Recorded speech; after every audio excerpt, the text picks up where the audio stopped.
Welcome दोस्तों, कैसे हैं आप सभी। मैं हूं राघवेंद्र सिंह। दोस्तों, आज का ये वीडियो आप सभी पूर्व सैनिकों के लिए, हमारे जितने भी केंद्रीय कर्मचारी हैं उन सभी के लिए बहुत ही महत्वपूर्ण साबित होने वाला है, क्योंकि आज की इस वीडियो के माध्यम से आप लोगों को वेलफेयर से रिलेटेड कुछ जानकारी साझा करूंगा, साथ में उन पेंशनर के जवाब भी दूंगा। तो दोस्तों, वीडियो को शुरू से अंत तक पूरा देखिएगा, हो सकता है आपके प्रश्नों का जवाब आज के पॉइंट्स में कवर करता हो। तो दोस्तों, वीडियो को ध्यान से देखिएगा। हमेशा की तरह आप लोगों से एक छोटी सी गुजारिश करता हूं, जो दर्शक मेरे चैनल को पहली बार देख रहे हैं या चैनल पर नए हैं, हमारे चैनल से जुड़ने के लिए चैनल को सब्सक्राइब कर सकते हैं और बेल आइकन प्रेस करके हमारे वीडियो की नोटिफिकेशन समय पर प्राप्त कर सकते हैं। चलिए दोस्तों, वीडियो में आगे बढ़ता हूं। दोस्तों, वीडियो में आगे बढ़ने से पहले मैं आप लोगों को बता दूं कि यहाँ पर कुल टोटल 8 पॉइंटों पर आज मैं चर्चा करूंगा। पहला पॉइंट है डीए को लेकर के, दूसरा पॉइंट है फॉर्म 16 को लेकर के, तीसरा पॉइंट है फैमिली पेंशन को लेकर के, और चौथा पॉइंट यहाँ पर कम्यूटेशन को लेकर के है, जो कि बहुत ही अहमपूर्ण, हमारे कई पूर्व सैनिकों की ये समस्या भी है कि उनका कम्यूटेशन लगातार काटा जा रहा है, 15 वर्षों के बाद भी काटा जा रहा है। तो वीडियो को ध्यान से देखिएगा।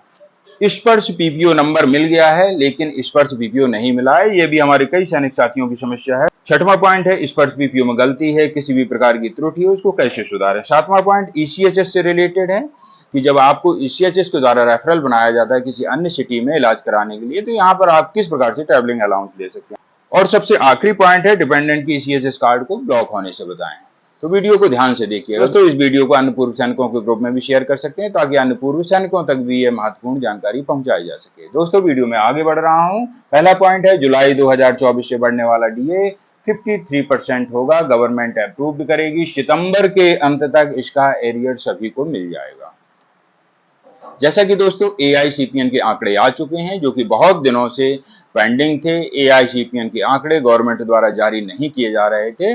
अंततः जुलाई माह में एआईसीपीएन के आंकड़े आ ही गए हैं। तो उन एआईसीपीएन के आंकड़ों के आधार पर हमारा जो महंगाई भत्ता है वो यहाँ पर 53% निकल करके आ रहा है, यानी कि हमारे महंगाई भत्ते में कुल वृद्धि है वो 3% की होने जा रही है। अभी तक हमारा महंगाई भत्ता 50% था। आने वाले दिनों में हमारा महंगाई भत्ता 1 जुलाई से 53% देय होगा। इसका बेनिफिट आपको सितंबर के अंत तक देखने को मिलेगा। डीए से संबंधित जो भी एरियर है वो आपके अकाउंट में सितंबर की पेंशन में आ सकता है। आप स्क्रीन पर चल रहे एआईसीपीएन के आंकड़ों को देख सकते हैं और समझ सकते हैं कि किस प्रकार से आपके महंगाई भत्ते में वृद्धि होने वाली है। अगला पॉइंट है फॉर्म 16 को लेकर के। फॉर्म 16 स्पर्श पोर्टल पर अवेलेबल है, जबकि रिकॉर्ड ऑफिस बैंक से जिनकी सैलरी या पेंशन मिल रही थी उनको पहले ही मिल चुका है। स्पर्श के द्वारा अभी फिलहाल ही कुछ दिनों पहले ही ये फॉर्म 16 पोर्टल पर अवेलेबल कराया जा रहा है हमारे सैनिकों को, जो कि स्पर्श के द्वारा बहुत ही डिले किया गया। यहाँ पर दोस्तों आप लोगों की जानकारी के लिए बता दूं कि पहले स्पर्श पोर्टल ने मैसेज दिया था कि आपके फॉर्म 16 को 20 जून तक अपलोड कर देंगे, परंतु ऐसा नहीं हुआ। उसके बाद में इन्होंने अपनी डेट को बढ़ाते हुए 27 जून किया। 27 जून के बाद भी स्पर्श ने पेंशनरों के फॉर्म 16 पोर्टल पर अवेलेबल नहीं करा पाए। उसके बाद में अभी 2-3 दिन पहले ही फॉर्म 16 हमारे स्पर्श पोर्टल पर स्पर्श ने अवेलेबल करा दिया है। तो दोस्तों, जो भी सैनिक साथी अपना आईटीआर भरना चाहते हैं या इनकम टैक्स रिटर्न करवाना चाहते हैं, तो स्पर्श पोर्टल पर जाकर के अपने फॉर्म 16 को डाउनलोड कर सकते हैं।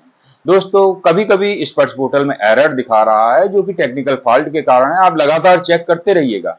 जैसे ही आपका स्पर्श का अकाउंट खुलता है, आप तुरंत ही अपना फॉर्म 16 डाउनलोड कर लीजिएगा। यहाँ पर अगला पॉइंट है फैमिली पेंशनर के लिए, जो कि लिखा है फैमिली पेंशन के लिए सबसे पहले क्या करें। हमारे कई पूर्व सैनिकों का सवाल है, तो यहाँ पर मैं बता देना चाहता हूँ, जो भी फैमिली पेंशनर हैं, जो भी फैमिली पेंशन के लिए एलिजिबल हैं, जैसे ही पूर्व सैनिक की डेथ हो जाती है, डेथ होने के बाद में तुरंत ही उनका डेथ सर्टिफिकेट बनवाइए और सबसे पहले अपने स्पर्श पोर्टल पर जाकर के वहां पर डेथ रिपोर्टिंग कीजिए, पेंशन को स्टॉप करवाइए और अपने फैमिली पेंशन के लिए रिक्वेस्ट अपने स्पर्श पोर्टल के माध्यम से अपने पीसीडीए को भिजवाइए। क्योंकि यहाँ पर स्पर्श पोर्टल ऑनलाइन है, इसलिए आपने जो यहाँ पर जानकारी स्पर्श को अवेलेबल कराई है वह तुरंत ही आपकी जानकारी स्पर्श में पहुंच जाती है। वहां तुरंत ही पूर्व सैनिक के नाम से जो पेंशन मिल रही थी उसको स्टॉपेज कर दिया जाता है डेथ सर्टिफिकेट के माध्यम से, और फैमिली पेंशन के लिए वहां पर कार्रवाई शुरू कर दी जाती है। इसके बाद आप सभी फैमिली पेंशनर का कर्तव्य है कि शीघ्र ही अपने जिला सैनिक कल्याण बोर्ड से संपर्क करें, ताकि अन्य प्रकार के जो डॉक्यूमेंटेशन है वो वहां पर आपके जिला सैनिक कल्याण बोर्ड के द्वारा तैयार किए जाते हैं। आपका वहां पर आई कार्ड भी बनाया जाता है। तो आप शीघ्र ही अपने जिला सैनिक कल्याण बोर्ड में संपर्क कीजिए। तो यहाँ पर मैंने 2 कदम बताए हैं। पहला कदम है स्पर्श पोर्टल में जाकर के अपनी डेथ रिपोर्टिंग करिए, फैमिली पेंशन के लिए आवेदन करिए। अगला कदम है सोल्जर बोर्ड से संपर्क कीजिए। यहाँ पर अगले पॉइंट की तरफ लेकर चलता हूँ। कम्यूटेशन 15 साल बाद भी कट रहा है, क्या करें? हमारे बहुत से पूर्व सैनिक साथी हमें कमेंट सेक्शन के माध्यम से, इस यूट्यूब चैनल के माध्यम से प्रश्न पूछते हैं कि 15 साल से लगातार हमारा कम्यूटेशन कट रहा था, जो कि उसकी समय सीमा पूरी हो चुकी है। इसके बाद भी स्पर्श के द्वारा हर महीने हमारे कम्यूटेशन की किस्त काटी जा रही है, तो इसके लिए क्या करें? जब मैंने उन पूर्व सैनिक का बारीकी से डिटेल चेक किया तो देखने में आया कि उनको रिटायरमेंट के समय जो कम्यूटेशन मिला था, उसके बाद भी उनको कम्यूटेशन की किस्त जारी की गई। जैसे कि कोई 2005 में रिटायरमेंट होता है, उसकी कम्यूटेशन जो मिलता है उसकी 15 सालों तक रिकवरी की जाती है, और इसके बाद में जब भी उसे कम्यूटेशन या उसकी बेसिक पेंशन को रिवाइज किया जाता है, तो यहाँ पर उसकी कम्यूटेशन भी रिवाइज होती है, ग्रेच्युटी भी रिवाइज होती है, जैसे कि छठे पे कमीशन में हुआ था। तो कुछ सैनिकों को रिटायरमेंट के बाद छठे पे कमीशन में कम्यूटेशन भी बढ़ाया गया था, उनसे संबंधित जो ग्रेच्युटी थी वो भी बढ़ाई गई थी, उसका पैसा उनके अकाउंट में उस समय क्रेडिट हो चुका था। परंतु जानकारी के अभाव के कारण वो ये नहीं समझ पाए कि ये पैसा उनका किस चीज का है, कम्यूटेशन का है या कोई अलग से एरियर आया है। वो तो यही सोच रहे थे कि पे कमीशन ने हमें एरियर दिया है, ये टोटली हमारे पेंशन की बढ़ोतरी है जिसको लेकर के हमें एरियर मिला है।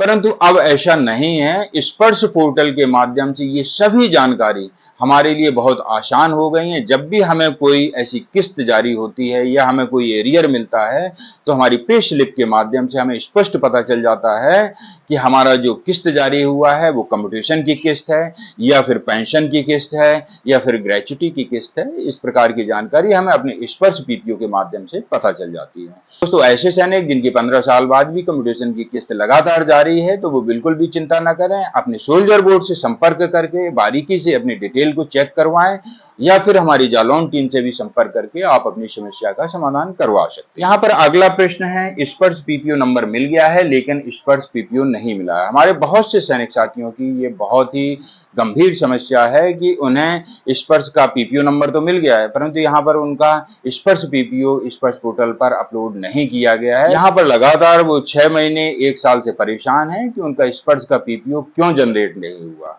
इसको लेकर के उन्हें काफी चिंता रहती है। उन सभी सैनिक साथियों को यहाँ पर मैं बता देना चाहता हूँ, जिनका स्पर्श का पीपीओ जनरेट नहीं हुआ है, एक और बात है कि यहाँ पर अधिकतर 90% सैनिकों का स्पर्श का पीपीओ जनरेट कर दिया गया है, परंतु कुछ एक 10% सैनिक साथी ऐसे हैं जिनका स्पर्श का पीपीओ जनरेट नहीं हो पाया है।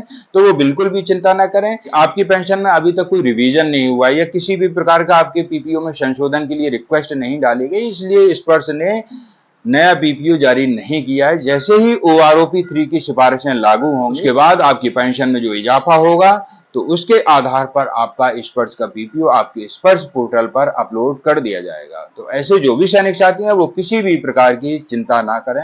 हालांकि चिंता का विषय है, क्योंकि वो देखते हैं कि हमारे सभी सैनिक साथियों का स्पर्श का नया पीपीओ जनरेट हो गया है, उन्हें वही पुराने पीपीओ से सामना करना पड़ रहा है, तो चिंता का विषय तो है ही है। शीघ्र ही OROP 3 आने वाला है और OROP 3 में आपका पेंशन का जो नया पीपीओ है वो जनरेट कर दिया जाएगा। दोस्तों, यहाँ पर अगला सवाल है, स्पर्श पीपीओ में गलती है, पेंशनर परेशान हो रहे हैं, कैसे सुधारें? हमारे बहुत से सैनिक साथी कहते हैं कि हमारी डेट ऑफ बर्थ में मिस्टेक है, जबकि हमारे ओरिजिनल जो भी डॉक्यूमेंट हैं, चाहे वो डिस्चार्ज बुक है या ओरिजिनल पीपीओ है, वहां पर उनकी डेट ऑफ बर्थ सही थी, उनका नाम की स्पेलिंग सही थी, या उनका वहां पे आधार कार्ड सही था, या अन्य डिटेल वहां पर सब कुछ सही थी। परंतु जैसे ही स्पर्श में माइग्रेशन हुआ और स्पर्श के द्वारा जो पीपीओ जनरेट किया गया है, उसमें ऐसी त्रुटि देखने को मिल रही है कि जैसे कि डेट ऑफ बर्थ में गलती का होना, नाम की स्पेलिंग में मिस्टेक होना, या पत्नी की डेट ऑफ बर्थ में गलती होना, ऐसी अनेक समस्याएं हमारे पूर्व सैनिकों के पेंशन पीपीओ में यानी कि स्पर्श पीपीओ में देखने को मिल रही हैं।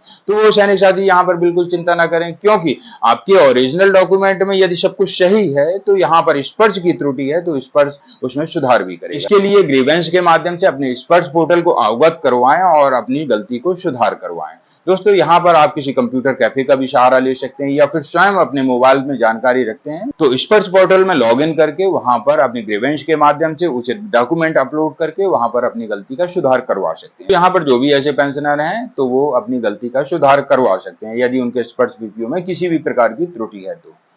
यहाँ पर एक स्पर्श का टोल फ्री नंबर चल रहा है, आप उस पर कॉल करके स्पर्श से अधिक जानकारी ले सकते हैं या फिर हमारी जालौन टीम से भी संपर्क कर सकते हैं या अपने जिला सैनिक कल्याण बोर्ड से भी अधिक जानकारी ले सकते हैं। दोस्तों यहाँ पर अगले पॉइंट की तरफ लेकर चल रहा हूँ। ईसीएचएस के द्वारा, ईसीएचएस का पॉइंट है, ईसीएचएस के द्वारा रेफरल बनाने पर मिलेगा ट्रैवलिंग अलाउंस।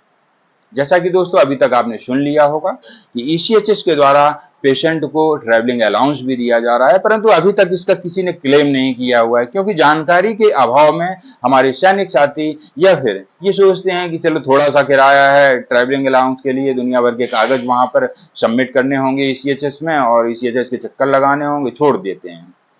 तो यहाँ पर यदि आप अपने पेशेंट का इलाज ईसीएचएस के रेफरल पर किसी अन्य शहर में इलाज कराने के लिए जाते हैं तो इस प्रकार का जो भी ट्रैवलिंग अलाउंस है, आपका जो भी किराया खर्चा है, ईसीएचएस के माध्यम से उस ट्रैवलिंग अलाउंस को ले सकते हैं। यहाँ पर ये प्रावधान है, जिस बीमारी का आप इलाज करा रहे हैं उस बीमारी का इलाज यदि आपके शहर में अवेलेबल नहीं है और ईसीएचएस आपको रेफरल बनाता है किसी अन्य शहर में इलाज के लिए, तब आपको ट्रैवलिंग अलाउंस दिया जाएगा। और यहाँ पर जो पेशेंट ऐसे हैं जो चलने में सक्षम नहीं है या जिन्हें अटेंडर की जरूरत है तो उनके साथ एक अटेंडर जा सकता है और उस अटेंडर के लिए भी यहाँ पर ट्रैवलिंग अलाउंस का प्रावधान है।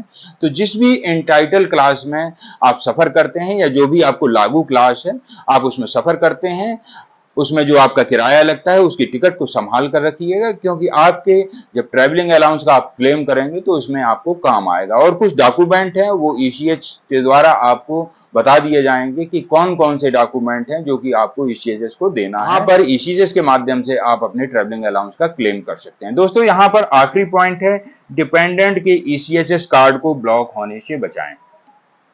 हमारे बहुत से सैनिक साथी ये सबसे बड़ी लापरवाही कर रहे हैं कि उनके जो डिपेंडेंट्स हैं उनके इनकम सर्टिफिकेट को हर साल लगाना होता है, यहाँ पर नहीं लगाते हैं या ध्यान नहीं देते हैं या फिर भूल जाते हैं क्योंकि हर साल यहाँ पर इनकम सर्टिफिकेट लगाना होता है तो अधिकतर सैनिक साथी भूल जाते हैं कि उनके इनकम सर्टिफिकेट की डेट क्या है, कौन से महीने में उनके इनकम सर्टिफिकेट को लगाया जाना है। तो ऐसे सैनिक साथियों को मैं याद दिलाना चाहता हूँ कि जिनके डिपेंडेंट का ईसीएचएस कार्ड बना हुआ है तो आप इस वेबसाइट पे जाकर के, जो यहाँ पर मैं आपको बोर्ड के माध्यम से दिखा रहा हूँ, इस वेबसाइट पे जाकर के आप विजिट करें और चेक करें कि क्या आपके डिपेंडेंट्स का कहीं ऐसा तो नहीं है इनकम सर्टिफिकेट वहां पर ड्यू हो और आप जमा नहीं कर पा रहे हो। तो कृपया करके आप वहां पर चेक कर लीजिएगा। यदि डिपेंडेंट्स का इनकम सर्टिफिकेट वहां पर ड्यू है तो शीघ्र ही इनकम सर्टिफिकेट को बनवाएं या फिर अपने पैन कार्ड के माध्यम से 26AS फॉर्म को डाउनलोड करके स्पर्श पोर्टल पर अवेलेबल कराएं, अपलोड करें ताकि आपका कार्ड ब्लॉक होने से बचाया जा सके। दोस्तों बिल्कुल भी लापरवाही ना करें। तो यहाँ पर एक और महत्वपूर्ण बात बता देना चाहता हूं, जिनका ईसीएचएस कार्ड ब्लॉक हो गया है, लाइफ टाइम में एक बार अपने ईसीएचएस कार्ड को ओआईसी के माध्यम से, ये ईसीएचएस के जो ओआईसी हैं उनके माध्यम से आप खुलवा सकते हैं, परंतु बार बार आप ऐसा नहीं कर पाएंगे। आपका नेक्स्ट टाइम में कार्ड हमेशा के लिए ब्लॉक हो जाएगा और आपको दोबारा ही अपना ईसीएचएस कार्ड के लिए आवेदन करना पड़ेगा, तभी आपका ईसीएचएस कार्ड बन करके आएगा। और ये बात तब लोगों को पता चलती है जब डिपेंडेंट को इलाज के लिए लेकर के जाते हैं अपने ईसीएचएस में और वहां पर जैसे ही कार्ड को उस मशीन में लगाया जाता है तो वहां पर इनवैलिड दिखा देता है या कार्ड को ब्लॉक दिखा देता है। तब उनके सामने ये समस्या बन के खड़ी हो जाती है कि अब अपने पेरेंट्स का, अपने डिपेंडेंट का कैसे इलाज कराएं। फिर वो इधर उधर भागते हैं कि आप क्या करें। यदि फर्स्ट टाइम है तो वहीं पर आपकी ईसीएचएस में आपका कार्ड अनब्लॉक हो सकता है, पर सेकेंड टाइम या थर्ड टाइम में ऐसा नहीं हो सकता है।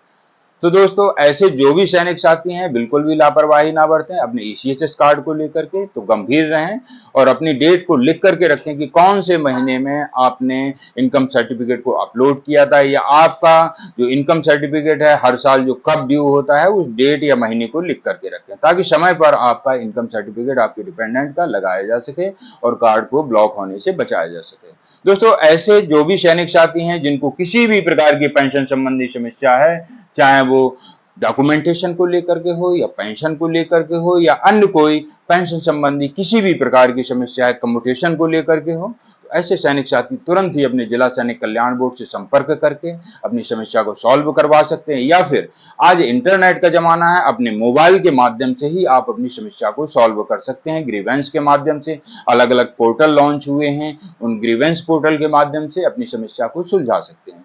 या आपकी समस्या कहीं से भी सॉल्व नहीं हो रही है, तब आप हमारी जालौन टीम से संपर्क करके अपनी समस्या का समाधान करवा सकते हैं।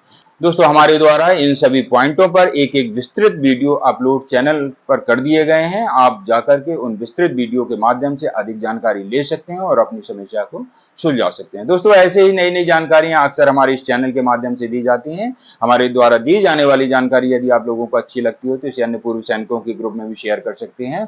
और हमारे चैनल से जुड़ने के लिए जो सैनिक साथी नए हैं, हमारे चैनल को सब्सक्राइब करें। दोस्तों, ऐसे ही पेंशनरों के जवाब, उनसे जुड़े हुए समाधान और वेलफेयर से रिलेटेड जानकारी लेकर फिर मिलूंगा नेक्स्ट वीडियो में। तब तक के लिए जय हिंद, जय भारत।